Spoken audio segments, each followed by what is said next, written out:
إيناس طالب بعد 40. جمال حقيقي لا تصنعه العيادات. هذا اللون عليك يجنن، يشبه لون عيونك.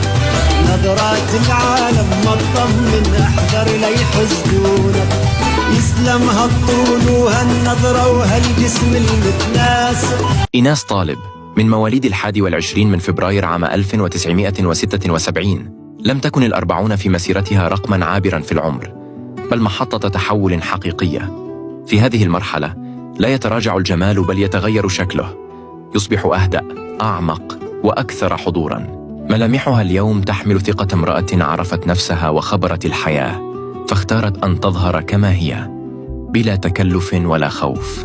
إيناس لم تعتمد يوماً على الصخب لتلفت الانتباه، بل على حضور هادئ يفرض نفسه. بعد 40 ازدادت أناقتها رصانة، وصار جمالها نابعاً من الداخل قبل الخارج. نظرة ثابتة، ابتسامة واثقة، وكاريزما لا تصنعها الأضواء بل تصنعها السنوات. هذا التوهج ليس تحدياً للزمن، بل تصالح معه. رسالة واضحة بأن النضج لا يسرق الجمال، بل يمنحه قيمة ومعنى.